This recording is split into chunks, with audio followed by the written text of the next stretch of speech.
Avui presentem Els petits canvis són poderosos.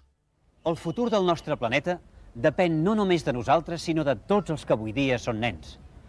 Educar-los en la defensa de la vida i a favor del medi ambient és el sistema més eficaç per assegurar-los el futur i per garantir la supervivència del nostre planeta. Diu el capità Siam que les llums s'han de tancar. Primer les tortugues ninja, ara el capità Siam. Va, que mireu massa la tele. Per què no anem a peu? Perquè el contenidor està 2 carrers més amunt i jo vinc molt cansat de la feina. Gastarem molta benzina. Que la pagues tu, la benzina? No, oi? Doncs au, amunt. Au, va, ja les podeu llançar. No hi ha contenidors de vidre. És igual, aquest també servirà. Va, vinga, que és tard i vull veure les notícies. El capità Siam diu que els vidres s'han de llançar al contenidor de vidre. Ja n'estic fins als nassos, del vostre capità Siam. Que els hi llenci ell en el contenidor. Capità Siam! Companys, Vaja, tu deus ser... El capità Siam. Les meves filles n'han parlat molt de tu últimament. home, company, que les teves filles t'hagin de corregir. A mi em faria una mica de vergonya. Jo ja sóc d'una altra generació, tu. Raó de més, company. Quin món penses deixar les teves filles si ets el primer de no respectar el medi ambient? Però encara ets a temps de rectificar, company. Bé, què, nenes, busquem un contenidor per vidre? Sí. Nenes, què ens diu el capità Siam? Diu que amb aquest cotxe no es pot anar pel mig del camp. I recordeu, els petits canvis són poderosos. I ja sabeu, els petits canvis són poderosos. Jo soc Pep Parés, he sigut el capità Siam, he sigut l'Oriana Moix en les sèries d'aventures que es feien a TV3.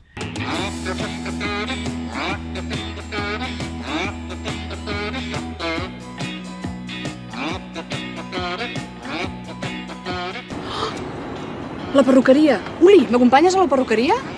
Què has d'anar pentinat de llacet? He fet pobles i llegendes, anant pels pobles explicant llegendes, que els nens m'explicaven. Miri, us juro que fa un moment m'he tocat la cara amb els dits i m'han quedat els dits negres com el sutge. Segur que es troba bé. Mira, el que passa, hi havia el drac aquell, un drac que espolnejava foc per tot arreu. Segur, I és clar, He estat l'organitzador i el que vaig fundar Pirena, que és la travessia dels Pirineus amb gossos de trineu que durava 15 dies.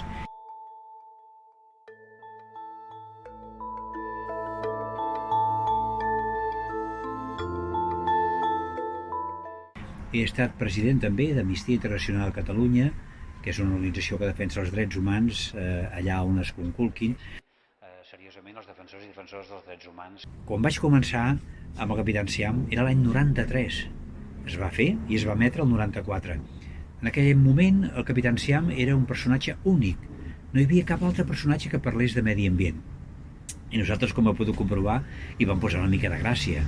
Doncs amb el meu company que feia les animalades que feia, llavors anava per darrere jo, i tampoc el renyava, li deia, home, podies fer-ho així, podies fer allò altre, podíem fer tal, així, i sempre era una posició de positiu. Company, Home, capità Siam, a tu et volia veure. Viam si fas alguna cosa per solucionar aquest embús. jo no t'hi puc fer res, però tu sí que hi pots fer moltes coses. Com, per exemple, deixar el cotxe al garatge i fer servir el transport públic. Sobretot el tren si vius fora de Barcelona. T'estalviaràs temps i moltes enrabiades. Per això, si mai veieu algú que fa una cosa mal feta, no li aneu a cridar, tu, perquè llences aquest paper terra i tal. Jo moltes vegades el que havia fet era veia algú que llançava un paquet de tabac pel cotxe, a la finestra, i en aquell moment, si esperava el semàfor, jo parava, agafava el paquet de tabac i deia, miri, li ha caigut això a terra. I si em deia, no, és que ho he tirat. Deia, home, sisplau, bueno, ja el recollo jo, però és que és tan maca la ciutat, o el poblenet, no? Era com aquell home que es quedava així parat, perquè si aneu a renyar o tal així és pitjor.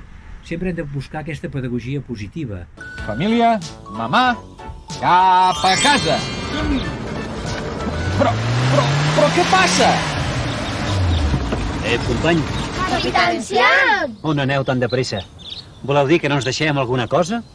Què hem de fer amb tot aquest escampall de deixalla? Se'ns ha fet tard. Això? Quan vingui una ventada, s'ho emporta tot. I no penseu que allà on s'ho endugui farà la mateixa nosa que fa aquí? Oh, va, vinga, ja podeu anar baixant. Si en lloc de dur menjant llaunes portéssiu la vostra carmanyola, oi que no se us ocorreria deixar-vos la carmanyola al bosc? No, i doncs? Doncs amb les llaunes cal fer el mateix. Senyor Xam, i les fulles de plàtan no es descomponen soles? Sí, bonica. És cert que es descomponen més ràpid que el metall o el plàstic. Però oi que no us hauríeu aturat mai aquest racó de bosc si hagués estat ple de pells de plàtan com aquesta? No. Doncs cap a casa també. Apreciats alumnes, nois i noies de l'Institut Luis de Peguera. Penso que teniu una edat magnífica, que esteu en un punt en què podeu entendre el que representa cuidar el nostre planeta. I sempre dic el mateix, cuidar el nostre planeta què vol dir? Vol dir, doncs, que ens sentim al món com si fos casa nostra. I l'exemple més clar del que poso sempre és tu llançaries una cigarreta, una punta de cigarreta dintre casa teva? Tu llançaries un plàstic al menjador de casa teva? Tu tiraries una escopinada a l'entrada de casa teva? No, perquè és casa teva.